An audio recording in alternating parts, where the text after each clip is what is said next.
Humoral tuh diselenggarakan oleh limfosit B. Kalau yang seluler itu diselenggarakan utamanya oleh limfosit T ya. Walaupun dia agak overlap juga nantinya karena saling mempengaruhi ya. Tadi kita tahu T helper yang kemarin kita jelaskan, T helper nih bermain di semua lini. Dia membantu di bahkan di non spesifik dia membantu, di humoral dia membantu juga. Jadi saling mempengaruhi, hanya utamanya kalau kita bicara humoral itu limfosit B lah yang pemain utamanya. Nanti kalau bicara seluler, limfosit T yang bermain. Nah, limfosit B sendiri sebetulnya dia ada variasi juga. Jadi ada yang namanya plasma cell. Jadi limfosit B ini bisa bereformasi atau berevolusi menjadi plasma cell saat dia akan membuat antibodi. Ini baru pembukaan, nanti kita akan jelaskan seperti apa. Tapi yang pasti ini prosesnya seperti itu. Nah, eh, sel limfosit B ini dia 5%-nya sekitar 5 sampai 20% lah ya. Itu berada di dalam bentuk PBMC. Kalau pernah dengar PBMC, orang-orang lab tahu lah ya. Peripheral blood mononuclear cell. Jadi kalau Anda mengambil darah, lalu Anda sentrifugasi untuk memisahkan mana yang PBMC atau bagian yang memiliki inti, mana yang eh, eritrosit saja yang tidak memiliki inti. Nah, itu biasanya dengan sentrifugasi akan terbentuk suatu ring yang kita sebut Buffy coat ya, berwarna putih, itu isinya adalah sel-sel darah putih. Nah, itu mengandung inti semua. Kita sebut sebagai PBMC, Peripheral Blood Mononuclear Cells. Nah, PBMC ini eh, kalau kita lihat di sini sampai mencapai 20%-nya adalah sel limfosit B di situ. Eh, Kalau Anda ingin meneliti DNA, Anda mengambil darah, Anda isolasi, sebetulnya DNA yang Anda dapatkan tuh itu bukan dari sel darah merah kan? Darah merah nggak punya inti, dia nggak ada DNA di situ. Jadi yang Anda dapatkan adalah DNA dari sel-sel darah putih yang ada di peripheral blood mononuclear cell ini. Nah, eh, limfosit B ini kemarin kita sudah jelaskan kalau limfosit T semua sel darah itu dari sumsum tulang ya setelah dewasa ya. Jadi originate from bone marrow. Tapi limfosit T saat dia diproduksi dalam bentuk yang belum matang itu akan dikirim ke thymus atau thymus kita bilang. Di thymus ini dia akan di training ya, dia akan diberikan pendidikan. Kalau masih ingat kemarin ya, positive selection, negative selection, agar dia kompeten, agar dia tahu mana yang bukan bagian dari dirinya harus dihancurkan, dan kalau itu bagian dari dirinya tidak boleh dihancurkan. Jadi itu bentuk dari positive dan negative selection tadi. Kalau dia gagal, dia akan mati di situ. Jadi yang keluar hanya sekitar 10% dari semua limfosite yang masuk dalam timus. Nah, itulah limfosite yang dikeluarkan ke darah dalam bentuk limfosite yang naif, lalu dia akan berkenalan dengan antigen pertamanya. Jadi sekali lagi kata-kata naif beda dengan imatur ya. Naif itu dia udah matur, tapi dia belum ketemu antigen. Artinya dia masih hatinya itu belum kemana-mana, tapi udah siap untuk menjalin hubungan. Tapi kalau dia imatur itu belum ada kemampuan, dia masih masih belum kompeten ya secara secara kemampuannya. Nah, kalau limfosit B, dia tidak perlu ke timus. Jadi sejak dia di-develop, itu di sumsum tulang, dia ada dua fasenya di situ semua. Fase saat dia masih apa, dari awal pembentukan sampai dia matang itu ada di sumsum tulang. Nah, setelah dia matang, atau dia dewasa, atau dia matur, dia akan dikeluarkan dalam bentuk naif. Kemana dia perginya? Ke pembuluh darah, tapi dia akan ngumpul di lymphoid organ namanya, yang kita sebut sebagai secondary lymphoid tissue. Mungkin nanti di kuliah berikutnya Dr. Soilia akan membahas tentang histologi lymphoid organ biar jelas. Yang pasti organ lymphoid adalah organ yang berperan dalam membantu sistem imun. Contohnya apa? Ada amandel kita, tonsil kita itu kelenjar getah bening ya. Ada yang di selangkangan, di ketiak, yang kalau kita infeksi dia sakit, dia bengkak, ada di mana-mana pokoknya. Jadi Lymphoid tissue itu tempat ngumpulnya sel-sel limfosit B di situ paling banyak ya. Walaupun limfosit D juga ada, EPC juga ada, tapi paling banyak limfosit B. Jadi limfosit B yang sudah matang itu keluar ke darah dalam bentuk naif, masuk ke organ-organ limfoid yang ada di tubuh kita. Nah, di situ nanti dia akan bertemu dengan antigen-antigen pertamanya. Kalau limfosit T cenderung berpatroli ya, limfosit B cenderung menetap di situ. Nah, kalau ada sesuatu nanti dia baru keluar. Nah, tempat dia menunggu di luar sumsum tulang namanya itu secondary lymphoid tissue.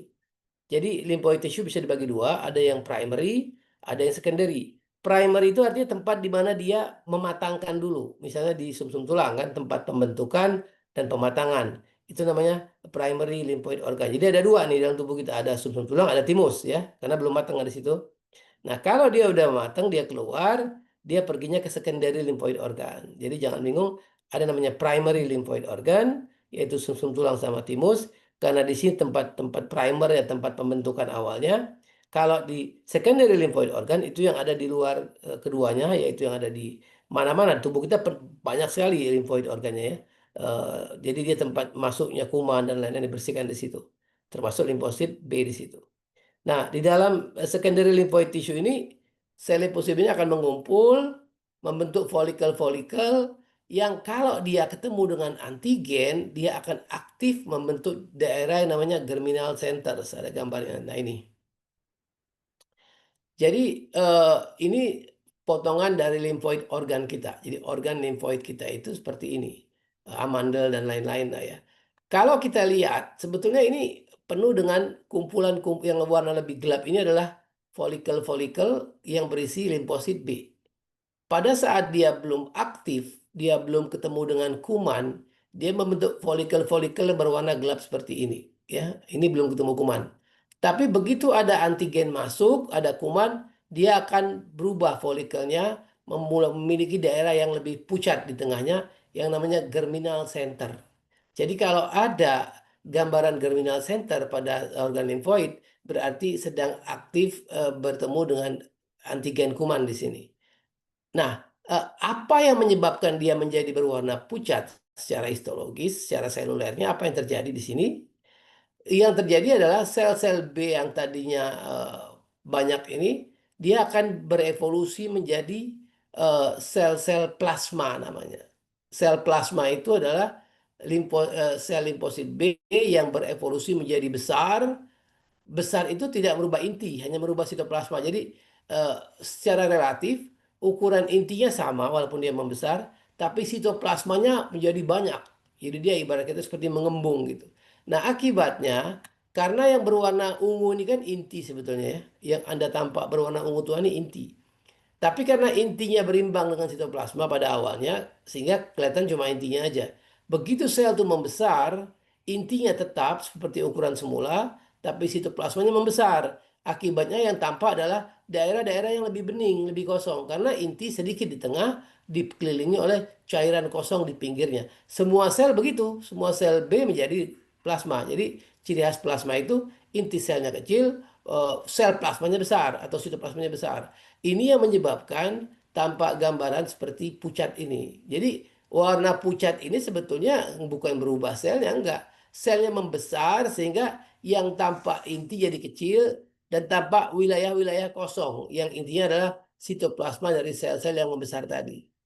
Nah, jadi eh, apa itu lymphatic nodule atau lymphoid follicle itu ya tadi sel-sel beta, sorry sel-sel limfosit B yang berevolusi menjadi sel-sel plasma akibat terpapar antigen. Sebelumnya apa dia? Dia naif. Nah, jadi ini folikel-folikel ini adalah sel-sel B yang naif.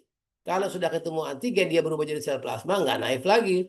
Nanti sel plasma akan menghasilkan antibodi yang selanjutnya kalau ketemu dengan antigen yang sama, dia akan kembali aktif seperti semula. Jadi ini contoh dari folikel-folikel limfoid yang ada di jaringan limfoid atau organ limfoid, tempat di mana sel-sel B berada. Ya, ini contoh dari kelenjar ludah nih, seperti ini dia sama. Kita ini punya banyak sekali organ limfoid ya di daerah leher, ludah, ketiak, selangkangan dan di mana-mana. Pokoknya nyebar dia sebagai perlindungan. Nah, setiap sel tuh punya reseptor, kita tahu itu. Reseptor inilah yang kita sebut sebagai protein permukaan yang fungsinya selain sebagai penanda, tapi juga untuk interaksi ya, untuk interaksi apa limfosit B ini dengan sel-sel yang lain. Nah, sel limfosit B ini kalau dari sisi eh, cluster differentiation-nya atau CD, ya kan kemarin kalau limfosit T kita katakan ada dua, CD4 sama CD8 ya. Nah, limfosit B punya CD nggak? Ada. Semua sel itu ada CD-nya, makanya dikasih nomenklatur. Nah, kalau limfosit B ini dia punya CD 40 namanya. Ya, CD 40 nanti kita akan bahas di slide berikutnya. Tapi yang pasti eh, antigen sel B ini punya reseptor permukaan yang kita sebut sebagai antigen reseptor itu yang ada di permukaannya. Jadi dia nempel di permukaan selnya yang disebut dengan imunoglobulin. Nah, imunoglobulin ini antibodi ya, IG kita sebut singkatannya IG atau imunoglobulin. Jadi dia ini diekspresikan di permukaan sel B. Jadi sebetulnya antibodi itu reseptor yang ada di permukaan sel B, tapi bisa dilepaskan oleh sel B untuk bekerja sendiri. Nah, eh, setelah dia dalam fase antigen independen, maksudnya fase antigen independen ini artinya fase di mana dia belum ketemu antigen. Di mana itu? Sumsum tulang, ya. Jadi saat dia belum ketemu antigen itu di sumsum tulang itu namanya antigen independent phase, fase yang tidak tergantung pada antigen. Itu pada fase perkembangan. Di sini sebetulnya dia sudah punya reseptor namanya IgM dan IgD delta ya. Mungkin Anda jarang dengar kalau IgD, IgM sering kali ya. IgD ini juga perannya sama sebetulnya ya. Eh, untuk perlindungan, adanya di mukosa dan lain-lain. Tapi tidak sepopuler IG-IG yang lain. Jadi IgM, IgD yang orang bilang. Itu ada pada fase-fase awal sudah ada dia, fase-fase belum matang tadi. Dan ini membantu pematangan limfosit B. Nah, kelebihan limfosit B adalah dia bisa mengenali antigen-antigen terlarut. Kalau limfosit T kan dia butuh bantuan MHC kemarin ya. Jadi MHC dulu, MHC memegang antigen, dia akan mengenali MHC-nya. Tapi kalau limfosit B, dia tidak perlu bantuan dari MHC ataupun sel-sel episi dan lain-lain. Dia bisa langsung mengenal antigen-antigen yang larut dalam darah kita atau dalam cairan. Jadi dia langsung tidak butuh perantara lah ya bantuan atau apa. Walaupun nanti dia juga mendekati limfosit T helper yang membawakan antigen buat dia buatkan antibodi. Tapi dia sendiri mampu langsung mengenali antigen-antigen yang ada di tubuh kita tanpa bantuan dari sel-sel yang lain. Nah, ini salah satu keunikan dari sel limfosit B. Nah, tadi saya jelaskan sel B ini dia mengekspresikan CD40 namanya ya, CD40. CD40 ini adalah suatu eh, protein permukaan yang akan berpasangan dengan CD40 ligan namanya. Jadi kalau masih ingat ya namanya interaksi reseptor dan ligannya. Ligan tuh pasangannya lah ya, pasangan yang menempel pada dia. Jadi, nah, di mana ligannya? Ada di sel apa gitu? Kita tahu sel B ini kan akan berinteraksi dengan sel T helper nantinya. T helper itu akan membawakan antigen pada sel B untuk diproses lebih lanjut, dibuatkan antibodi dan lain-lain. Nah, CD40 ini pasangannya adalah CD40L yang diekspresikan oleh sel T helper. Jadi T helper itu kan dia CD4 memang, tapi dia juga punya CD yang lain. Karena setiap sel itu punya banyak CD ya, cuma CD yang khas buat dia itu yang kita sebut CD4 itu yang khas buat dia. Nah, kalau CD40 ini dia punya ligannya, artinya CD40-nya punya sel positif B, tapi ligannya atau protein yang mampu melekat pada CD40 ini itu adanya di limfosit T helper. Oleh karena itu, sel T helper bisa berinteraksi dengan sel B. Kalau mereka sudah berinteraksi, maka akan terbentuklah antibodi atau imunoglobulin eh, yang akan maksudnya dia akan berubah jadi sel plasma. Sel plasma ini akan mengeluarkan antibodi atau imunoglobulin. Jadi kita harus paham imunoglobulin itu adalah suatu produk berupa protein permukaan awalnya ya, seperti reseptor atau apa yang diproduksi oleh sel limfosit B setelah dia berinteraksi dengan antigen atau sel-sel T helper dan lain-lain.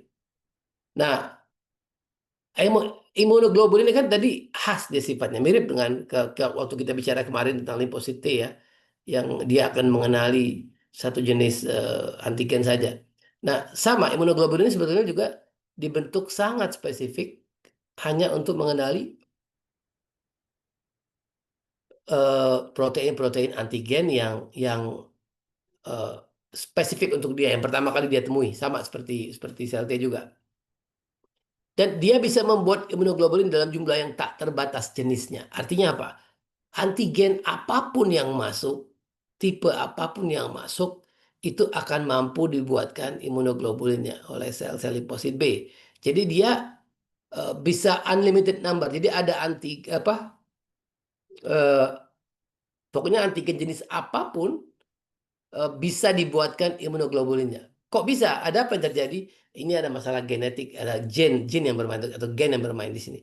Jadi sel-sel itu punya kemampuan gen-gennya itu untuk membuat suatu imunoglobulin baru yang cocok dengan eh, antigen yang ditemukan di situ. Jadi ada namanya rearrangement of gene. Jadi gennya sudah baku, tapi setiap ada tantangan baru, gennya akan berproduksi atau bahkan berekspresi, akan menyesuaikan dengan eh, apa paparan yang dia lihat. Ya. Jadi gen ini menyandi light chain. Apa itu light chain? Kita akan lihat sebentar lagi. Jadi artinya dia berperan dalam membantu penyesuaian terhadap antigen-antigen yang dimiliki. Nah, ini contoh bagaimana T helper berikatan dengan sel B ya. Jadi sel B itu ada apa? MHC yang dia kenali, T helper, dia akan berikatan dan CD40 ligan dari T helper juga akan dikenali oleh CD40 punya beta sel. Jadi interaksi ini penting karena inilah yang akan memulai nanti interaksi antara eh, T sel dengan B sel. Kan kita tahu kemarin T helper sel ini mengeluarkan juga sitokain-sitokain, ada interleukin dan lain-lain. Ini akan diterima oleh reseptornya yang ada di sel-sel beta. Nah, interaksi ini akan mulai mengaktifkan sel beta untuk memproduksi imunoglobulin. Imunoglobulin dari yang paling awal tuh yang IgM sudah ada. Tadi kan IgM dikatakan sudah ada sejak dia masih di apa masih dalam fase development, tapi kemudian dia akan berubah jadi imunoglobulin lain-lain yang IgA, IgA, IgG dan IgE. Kalau IgE mungkin lebih banyak pada kasus-kasus alergi, tapi kalau IgG ini betul-betul pada apa? Sorry ya, iya itu IgA alergi ya. IgG pada infeksi yang lama, IgA juga. Nah, jadi proses interaksi antar antar sel ini merupakan interaksi antara reseptor dengan ligannya. Sehingga kalau dia tidak ada reseptornya, dia nggak akan berinteraksi. Misalnya kalau sel B dengan sel T sitotoksik. Sel T sitotoksik tidak punya CD40 ligan. Nggak punya ligannya si beta sel B ini. Sehingga nggak bisa nempel. Jadi yang ini eh, apa hanya terjadi interaksi ini pada sel T helper karena memiliki ligan yang mampu melekat pada CD40 dari sel-sel beta. Nah, ini kita bisa melihat bagaimana humoral, ini bukan humoral, salah ya, harusnya humoral ya, salah itu huruf E, itu harusnya ini huruf O di sini ya. Humoral immunity seperti apa sih? Nah, jadi ini gambaran singkat aja. Tadi kan kita tahu sel-sel B yang imunokompeten itu ketemu antigen ya. Kemudian antigen akan berikatan pada sel B yang memiliki reseptor yang cocok sama dia. Jadi eh, sel B itu punya reseptor enggak? Tadi antibodi yang nempel di sini nih. Dia akan menangkap antigen-antigen sesuai dengan formatnya dia. kalau dia terformat sejak awal, misalnya mengambil suatu antigen yang berbentuk segitiga misalnya, contoh aja, maka dia akan terus seperti itu. Dia akan menempel dan akan menangkap seperti itu. Jadi dia eh, antigen binds only to B cell with complementary receptors. Ada banyak B cell, tapi hanya B cell yang sesuai dengan antigennya yang akan bekerja. Nah, eh, setelah dia mendapatkan kuman tadi itu, dia akan mengekspresikan juga seperti dia ini sifatnya B ini hebatnya apa? Dia juga berperan sebagai APC kalau masih ingat kemarin, antigen presenting cell. Jadi dia bisa menerima antigen dari sel T helper, dia juga sendiri bisa berperan sebagai APC yang pada akhirnya akan menyajikan antigen dari di permukaannya yang memicu sel T helper juga. Jadi maka T helper ini kerjanya apa bolak-balik ya. Jadi dia juga akan dipengaruhi oleh sel B. Dia mempengaruhi sel B untuk berinteraksi, tapi dia sendiri bisa dipengaruhi oleh sel B kalau sel B tersebut memainkan peran sebagai antigen presenting cell. Nah, setelah dia berinteraksi dengan sel-sel T, itu justru malah meningkatkan stimulasi sel B-nya sendiri. Jadi interaksi dengan sel-sel T itu akan memicu self inducer istilah kita bilang, inducement ya. Dia akan memicu kembali sel-sel itu untuk lebih aktif ya. Itulah hebatnya sistem imun kita. Artinya semua interaksi itu bersifat menguatkan, saling menguatkan bukan meniadakan. Kecuali kalau masih ingat ada sel T suppressor itu mungkin menekan ya kalau dianggap berlebihan. Tapi kalau yang lain ini semua saling saling memicu ya. Nah, kemudian setelah sel B berinteraksi dengan sel T, dia mulai aktif, kemudian dia membuat klon untuk menjadi memori dulu ya. Jadi memori selnya masih dalam bentuk sel B ya. Sedangkan sel-sel lainnya itu berubah menjadi sel-sel plasma atau plasma sel. Nah, eh, kenapa dia menjadi sel plasma? Udah kita jelaskan tadi. Sel B ini akan berevolusi ya menjadi sel-sel plasma untuk menghasilkan antibodi. Kalau nggak berubah dia nggak bisa. Jadi yang memori tapi tetap dalam bentuk sel B. Karena kalau lebih awan seperti ini, dia akan menyimpan terus ya.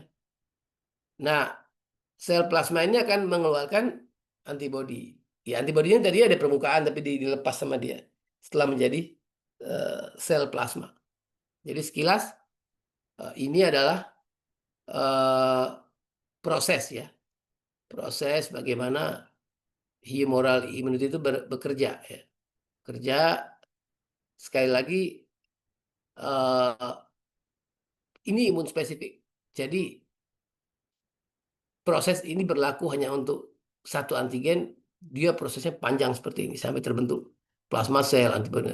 Nanti kalau ada kuman lain lagi, dia akan keluarkan mekanisme yang serupa, tapi ya berarti jumlahnya akan banyak sekali ya dari setiap manusia. Nah sekarang kita bahas sedikit tentang antibodinya. Di antibodi itu molekul protein ya, jangan lupa semua reseptor itu umumnya protein, walaupun ada yang punya derivat glikan dan lain-lain. Tapi yang kita bahas lebih kepada uh, protein.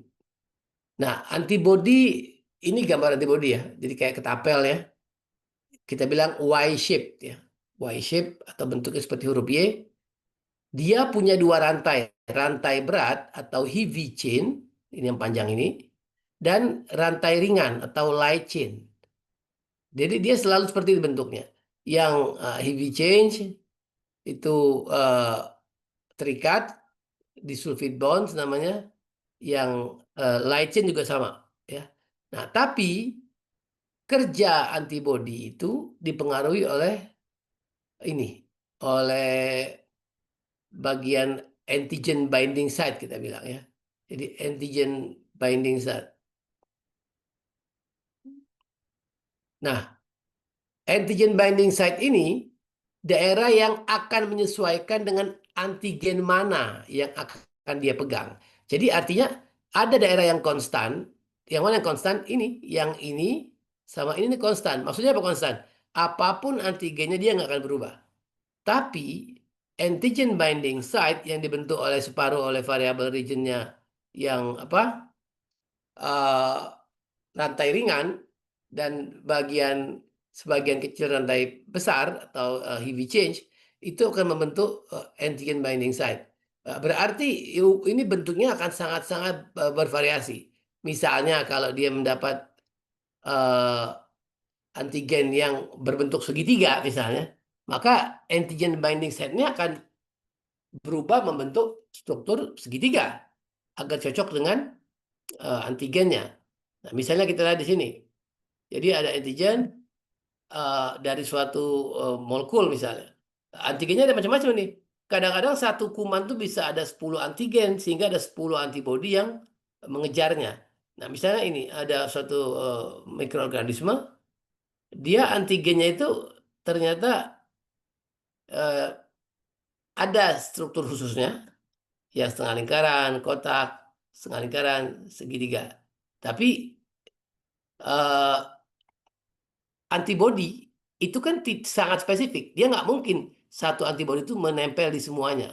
Maka antibodi ini akan membuat suatu daerah variabel reagennya akan berubah menyesuaikan dengan antigen yang ada. Jadi kalau kumannya besar, itu banyak antibodi jenisnya karena di antigennya masih banyak. Beda kalau memang itu spesifik virus misalnya. Jadi dia akan banyak antibodi yang akan menyerang satu molekul kuman ini. Karena apa? Karena secara secara apa eh, wajar mereka akan mencari pasangannya.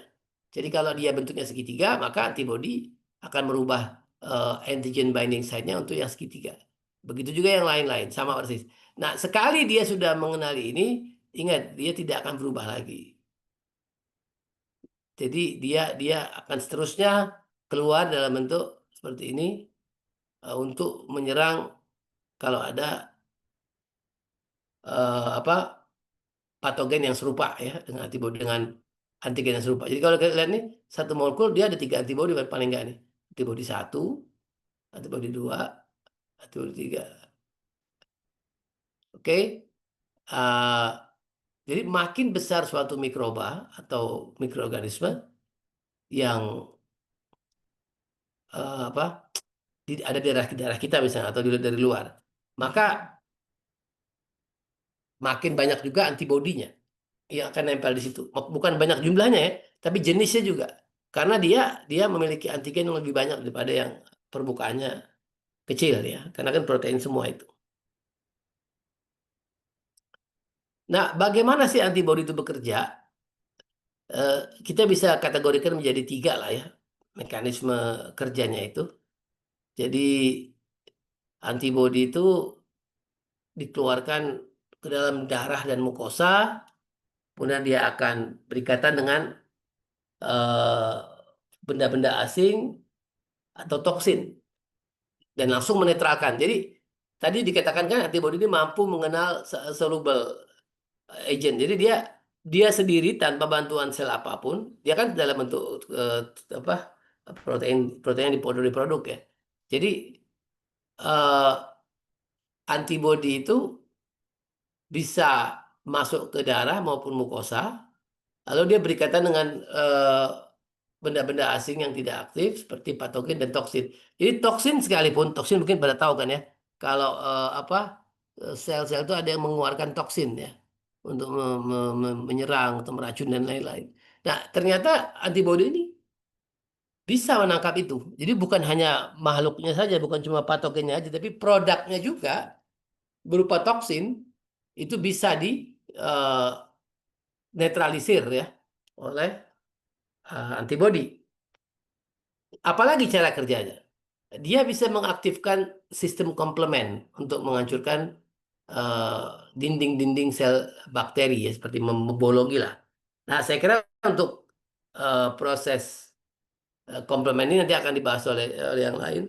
Cukup Anda tahu di sini komplement itu ibaratnya adalah eh, sejenis protein lah, protein juga yang memang punya tugas untuk mengikat benda-benda asing dan lain-lain untuk dihancurkan. Jadi antibodi bisa membantu mengaktifkan komplement untuk menghancurkan bakteri. Jadi saya tidak langsung ya, saya tidak langsung dia mengaktifkan komplement. Nah, tahapan ketiga bukan tahapan ya.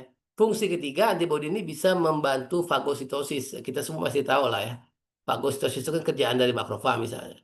Jadi dia memfagosit itu dia diistilahkan dengan istilah opsonisasi. Karena secara karena kalau secara apa? Secara langsung agak sulit. Jadi antibodi nempel dulu, kemudian dibawa ke sel-sel yang imuno apa imunogenik ya, sel-sel eh, yang kita anggap sebagai fagosit misalnya, lalu dia akan hancurkan. Jadi secara umum ini adalah tiga mekanisme bagaimana antibodi bekerja. Nah, di gambar ini mungkin cukup jelas lah ya. Bagaimana misalnya ada sel yang terinfeksi virus, kemudian virusnya keluar ya setelah dia selesai dalam pembiakannya. Nah, antibodi itu bisa langsung menangkap virusnya. Dia nggak butuh perantara apa-apa lagi. Pokoknya begitu keluar, eh, langsung diserang oleh antibodi. Ini virus-virusnya. Lalu virusnya jadi inaktif. Anda lihat, satu virus saja bisa bisa menggunakan beberapa eh, antibodi ya, karena dianggap dia punya permukaan yang bermacam-macam. Jadi antibodi bind to inactive virus and toxin.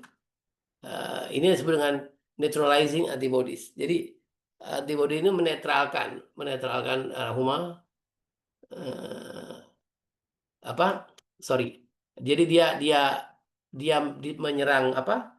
Menyerang virus yang keluar dari sel darah ya. Itu namanya netralisasi. Tadi yang kedua dengan komplement. Jadi dia bakteri yang sudah ditempeli oleh antibodi itu akan mengundang komplement. Komplement ini tadi jenis kompleks protein yang bisa memicu penghancuran dari kuman. Jadi dia lewat sini juga. Atau dia bisa dalam bentuk opsonisasi. Misalnya bakteri besar ya. Saking besarnya ya ditempeli antibodi dia nggak akan ngapa-ngapain. Tapi antibodi ini mampu menggiring dia untuk masuk ke sel makrofag. Jadi dia mampu membantu sel makrofag untuk eh, menghancurkan suatu bakteri yang cukup besar eh, ukurannya. Mungkin kalau ada tahu cacing misalnya, cacing itu kan dia bisa memancing sistem imun ya, tapi kan dia besar sekali. Seperti apa sih? Nah, tadi sama artinya antibodi akan banyak, lalu dia menempel di eh, benda asing tadi. Kemudian dia akan antarkan untuk dimakan oleh eh, makrofag. Jadi ini apa proses-proses yang terus terjadi di tubuh kita ya karena bagaimanapun ini spesifik prosesnya ini. Nah, mungkin secara singkat kita ingin membandingkan limfosit B sama limfosit T. Kita bisa lihat tipe imunnya jelas beda ya, humoral, seluler. Sel B dia punya antibodi, kalau sel T nggak ada. Kemudian targetnya adalah patogen-patogen ekstraseluler. Jadi memang B ini beda dengan sel T ya. Sel T itu pokoknya kalau ada sel yang nggak benar, dia bisa serang. Tapi kalau limfosit B, eh, dia cenderung tidak tidak apa tidak responsif ya seperti limfosit T ya. Tapi dia eh, juga spesifik untuk ekstraseluler patogen. Pokoknya patogennya mesti yang dari luar. Kalau yang limfosit T bisa aja intraseluler patogennya, bisa aja nggak masalah. Jadi kalau ada sel kena virus, sebelum sel itu pecah, itu limfosit T udah bisa lihat karena ada jenis botolennya. Apa sudah ada jenis ini ya. Sekarang asalnya bagaimana? Kalau limfosit B itu dari bone marrow, kalau limfosit T sama bone marrow. Hanya kalau limfosit B itu dia mengalami maturasi juga di bone marrow sejak dia dibentuk sampai keluar. Kalau di apa sel T itu dia ada istilah kita pematangannya di thymus dulu. Nah hasilnya nanti ada banyak sel, terutama yang kita bahas kemarin ada namanya cytotoxic T cell atau CD8, CD helper atau TH ya, dan regulatory T cell atau T reguler. Nah, yang perannya macam-macam, mana reguler untuk apa kita udah bahas kemarin ya. Nah, tapi semuanya kedua ini memiliki memori, memory cell formation. Karena ini yang penting ya. Memory cell formation ini artinya ini yang menjadikan dia spesifik dan awet ya untuk masa depan. Misalnya kalau ada kena cacar sekali, mungkin agak lumayan lah. Tapi makin lama karena sudah pernah kena makin ringan ya. Seperti itu. Karena ada apa? Ada memori di situ. Kita lanjut. Nah, oke, kita udah bahas tadi limfosit B. Mungkin tentang ini ya, antibodi ini sebetulnya eh, saya nggak mau bahas banyak karena nanti akan Anda dapatkan juga di topik dari Dr. V barangkali ya. Cuma mungkin eh, sekedar sedikit lebih ke molekuler ya. Kita tahu kan gen kita ini ada banyak, ada miliaran ya. Gen kita ini akan berekspresi kalau dibutuhkan. Jadi misalnya kita punya 3 miliar pasang basa dengan 300 ribu antigen. Nah, antigen ini tadi eh, dia akan terus dibuatkan sandinya kalau ketemu paparan yang baru. Jadi eh, arti kalau sejauh ini mungkin gennya seperti ini. Tapi nanti kalau dia dia apa ketemu paparan baru, maka kan dia perlu berubah bentuk nih sesuai dengan bentuk yang baru. Maka gennya akan berinteraksi dan membuat suatu kompleks yang mampu untuk menangkap kuman yang ditujukan tadi. Itu yang antibody. Nah, sekarang kita akan bahas sedikit tentang antigen presenting cell ya. Seperti yang sudah kita bilang kemarin, ada sel-sel yang tugasnya itu memang mempresentasikan antigen. Kepada siapa? Eh, Pastinya kepada limfosit T, baik itu eh, helper maupun sitotoksik ya. Sel-sel ini adalah sel-sel imun non spesifik. Dia ada di perifer, dia selalu standby kalau ada kuman masuk pertama kali eh, biasanya langsung apa? Ditahan sama dia sebagai second layer barrier ya, kan dia non spesifik. Nah, jadi setiap ada patogen yang masuk, dia akan fagosit, dia akan hancurkan, dia akan kita ingat kemarin sel T kan tertariknya dengan MHC tertentu ya. Jadi kalau sel T eh, helper dia sukanya dengan MHC yang mana. Nah, jadi antigen presenting cell dia akan mengeluarkan eh, fragmen-fragmen dari patogen yang sudah dihancurkan oleh makrofag. Nah, nanti ini akan memancing sel-sel T untuk datang ya. Kalau sel T helper seperti apa, sel B seperti apa. Nah, secara umum sel-sel ini adanya di perifer. Di perifer ada dua kelompok besar, dua kelompok besar.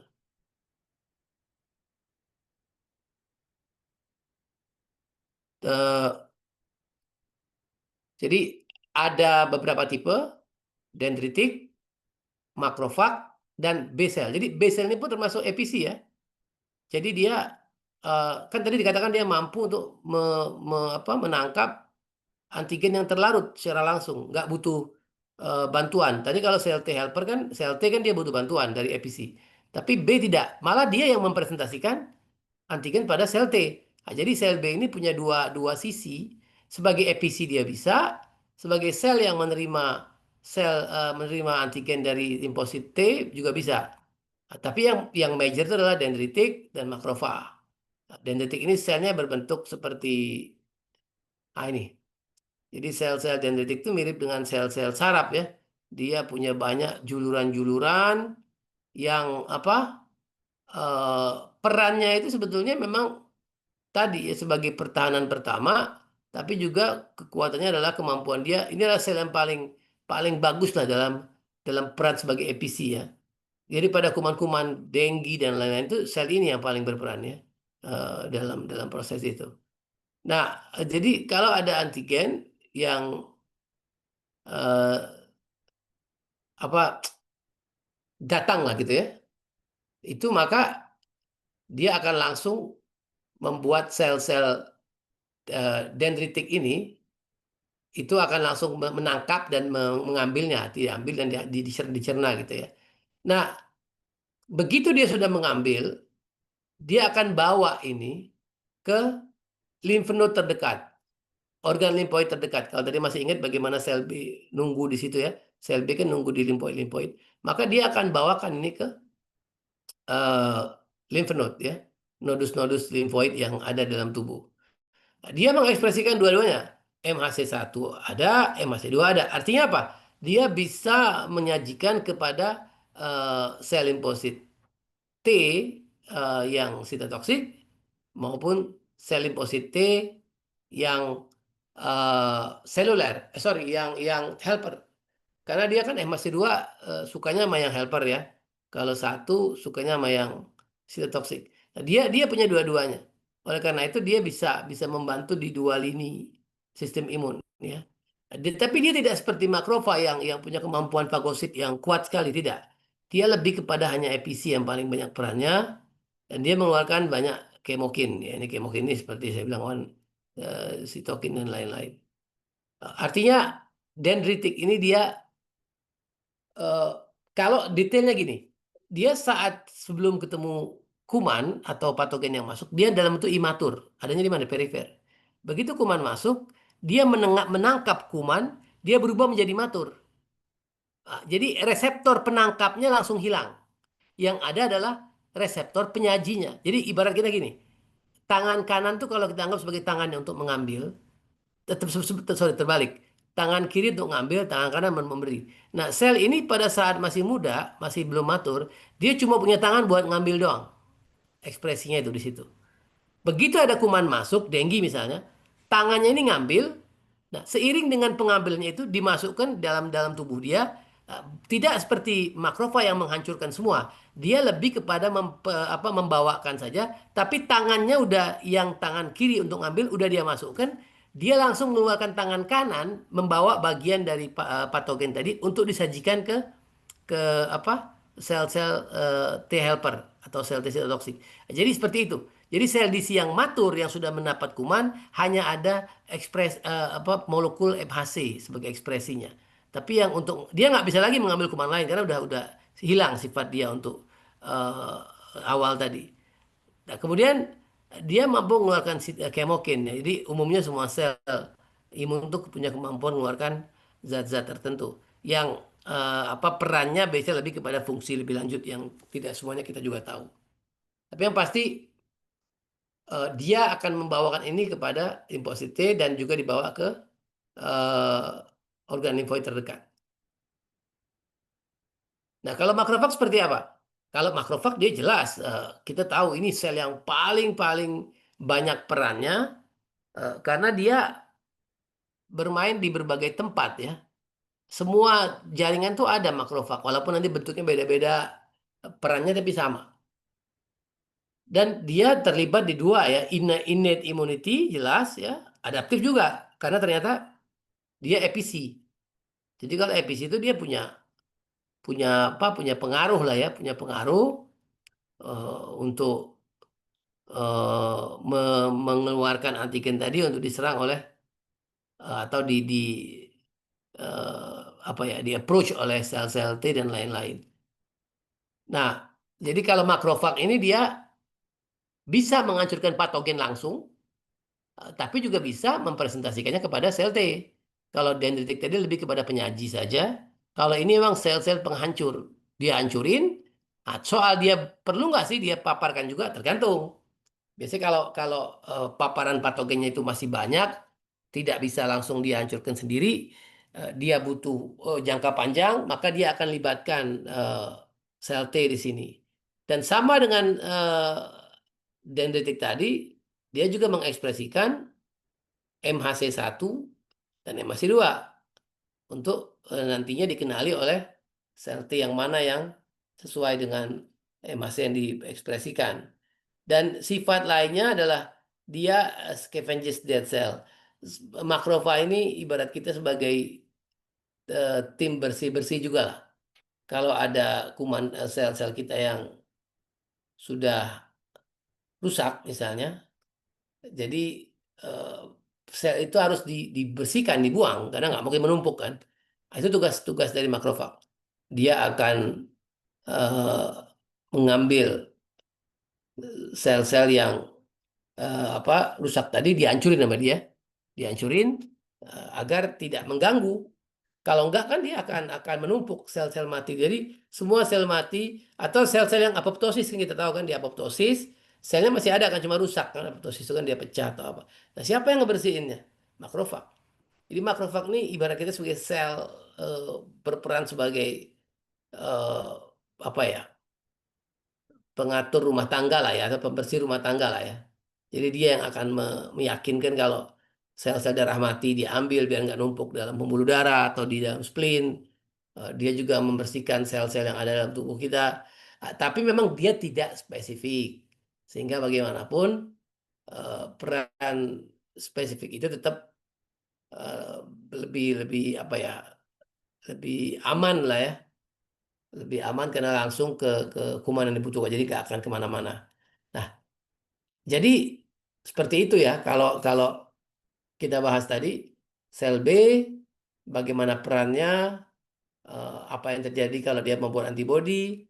Kalau antibodi sendiri sifatnya antigen spesifik, yaitu dia punya daerah yang antigen binding site yang dibentuk oleh eh, apa light chain sama weight chain-nya daripada si antibodi tadi.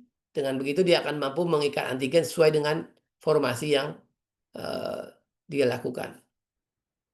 Dan sel B juga berperan sebagai antigen presenting cell karena dia bisa menyerang patogen langsung atau toksin langsung tanpa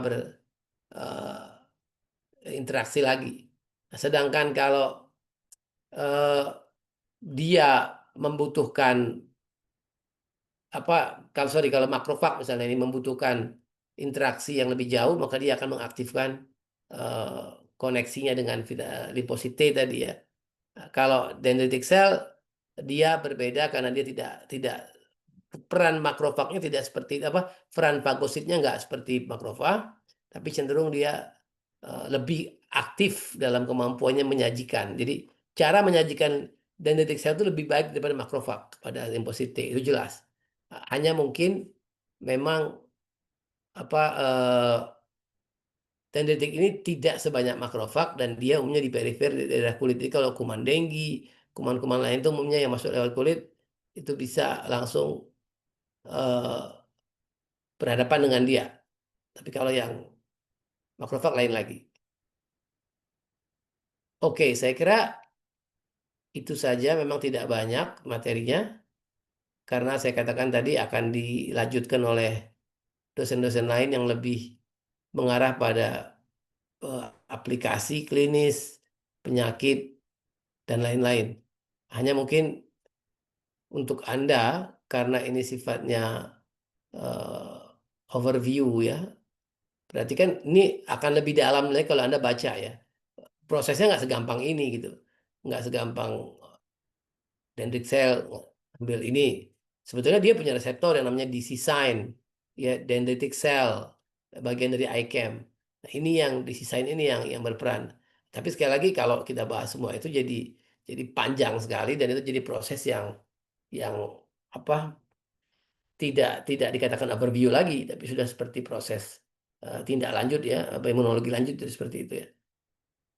Oke, apakah ada apa pertanyaan ataupun komentar terhadap eh, materi kita silakan.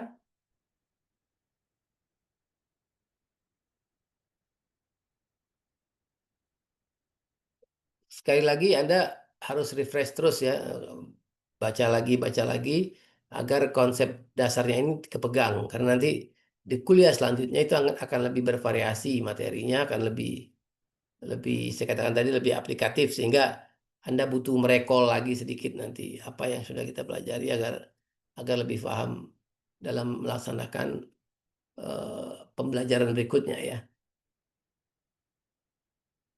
Dok, izin dokter. Ya, silakan Pak Rifki. Izin dok, izin bertanya dok, mungkin bukan terkait materi tapi terkait tips belajar mandiri imunologi. Jadi saya kemarin coba baca mandiri dok, buku imunologi seperti Abbas gitu dok. Jadi mungkin yang dokter sampaikan ini di saat ini mudah dipahami, mudah dimengerti. Tapi pada saat kita membaca mandiri bukunya itu sangat bahasanya tuh sangat banyak yang baru, sangat banyak istilah, sangat banyak kode-kode itu. Jadi padahal itu masih di bab-bab awal gitu dok. Mungkin ada tips dan triknya dok cara belajar mandirinya dok. Oke, nah itulah yang saya katakan kadang-kadang kuliah itu kan hanya membuka wawasan, memberikan kunci-kunci landasan dari yang Anda harus perdalam lagi. Tapi saya mengerti, memang textbook, apalagi ya imunologi, ilmu yang paling-paling dinamis ya. Imunologi ini ilmu yang terus berkembang, banyak sekali hal-hal baru, sehingga kadang-kadang misalnya saya dulu sekolah tahun berapa dibandingkan Dokter Soilia yang baru selesai mungkin berapa tahun yang lalu dari bidang imunologi, itu pasti dia akan lebih update dari saya tentang ilmu-ilmu terbaru ya. Tapi mungkin sebagai dosen tetap harus mampu untuk mengambil konsep-konsep utamanya untuk disajikan pada mahasiswa. Nah, mengenai pembacaan textbook memang eh, gimana ya? Kadang-kadang kalau saya dulu dalam kuliah memang saya tipe yang ada orang tipe mendengar, ada orang tipe membaca ya. Itu semua tergantung dari prefer, tapi sebetulnya sih bisa dikombinasikan. Nah, kalau Anda melihat textbook, memang textbook itu kalau yang dalam bentuk textbook yang sudah advance, dia akan membahas satu topik itu dengan dalam sekali.